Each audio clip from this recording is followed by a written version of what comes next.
So the story time of last week.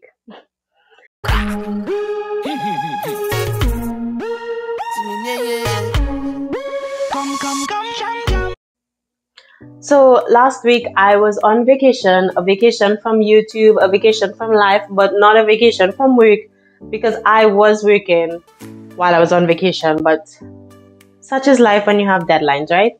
So 2 Fridays ago, I flew to Mallorca, which is an island that belongs to Spain. And I flew there with my friend.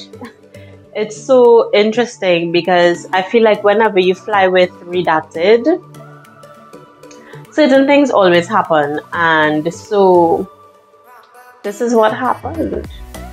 We got to the airport there with ample time to go through security, check the bag, because actually with redacted, you're not allowed to have a checked bag. You're really only allowed to have a small bag. So from early on, I know that I have stuff. You know, as a woman, like you have little bottles for everything. Like I have hundreds of little bottles of things, and I'm like, that alone takes up half of my small backpack. So I need to have a separate luggage. So my friend and I, we decided that we're going to just buy one extra piece of luggage, and we basically share and put our stuff in this luggage, which worked out perfectly.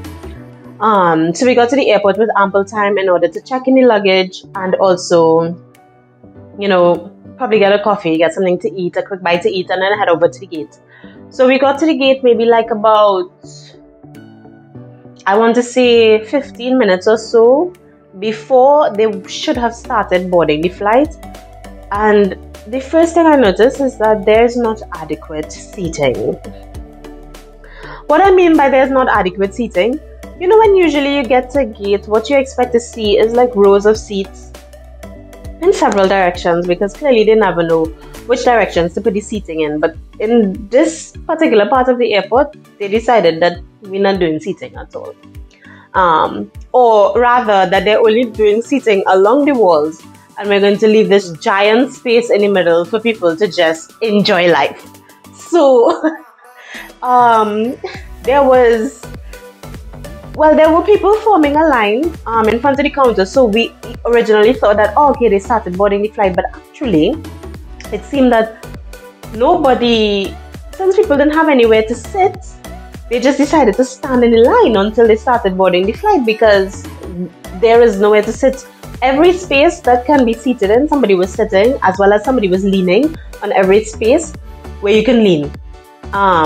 And some people were also sitting on the floor. Me, personally, I am not sitting on the floor in the airport in COVID times.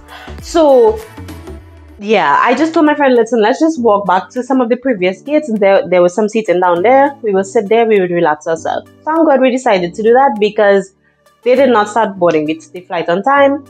Actually, the flight started boarding half an hour after. Half an hour after we should have left the airport. And of course, redacted usually doesn't make any announcements, you know, those nice announcements that come on. Good day, passengers, we would like to thank you for your patience. However, we are experiencing some technical difficulties and we would like to apologize for the delay. This never happened. So we were just sitting there. Thankfully, we got a good seat because we were just looking at all the people standing in the line, and they were just standing there for like, I don't know.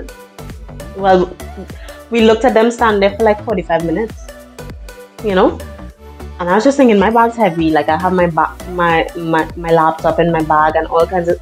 No, come on, redacted. Like better than that. So the story doesn't end there. We get onto the plane. Luckily, it was one of those lanes.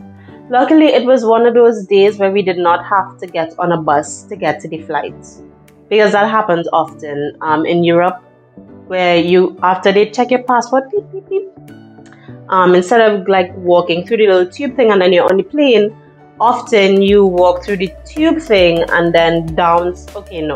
Often you walk down some stairs and then you're outside and you're getting on a bus, and the bus is then going to drive you to the plane, which is parked somewhere some other place of the airport, and usually you're taking like a nice tour of the airport.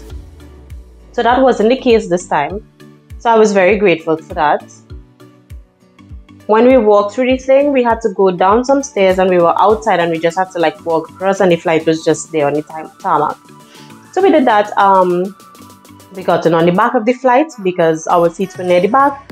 We found our seats fine. We actually got placed for the overhead, our both backpacks overhead, which is very uncommon in redacted because there's just not enough space on that flight.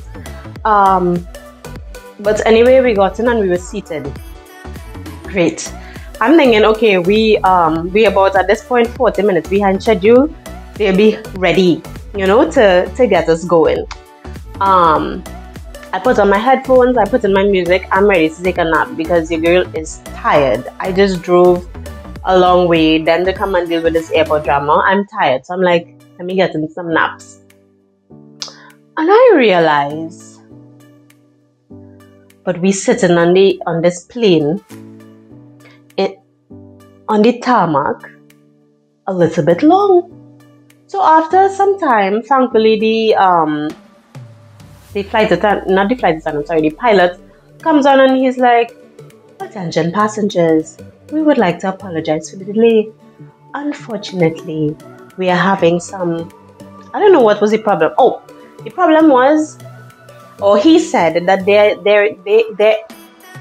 the problem was they were having a military exercise, and that there were some problems in the French airspace, and we were required to remain grounded for the moment. And his original message said that we had gotten clearance to take off in the next hour and a half. So the entire flight, not visibly but vocally sighed. You heard a loud you know. But I was like, really? Are they giving refreshments? Well, if you know redacted, refreshments is not a thing. But by this time, I'm hungry.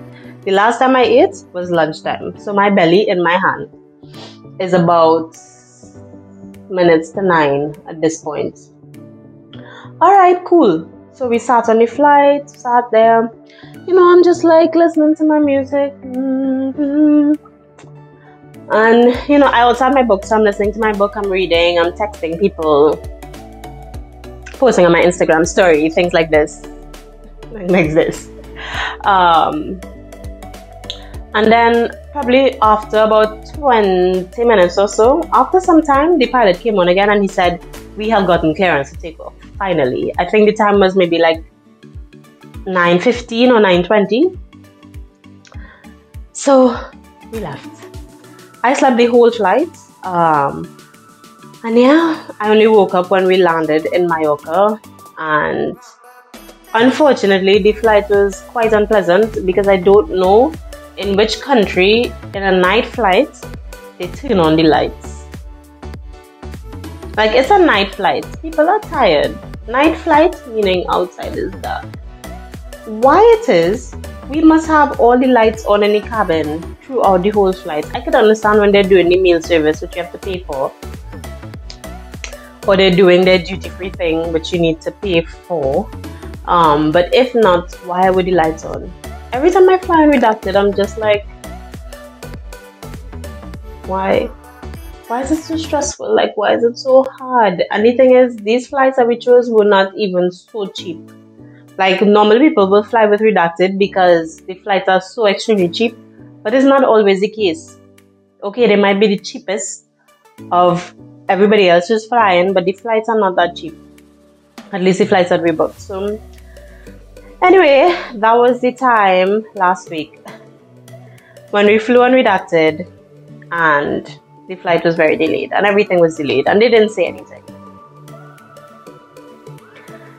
Anyway, if you enjoyed my video and you'd like to see more from me, don't forget to like and subscribe, and I'll see you guys in the next video.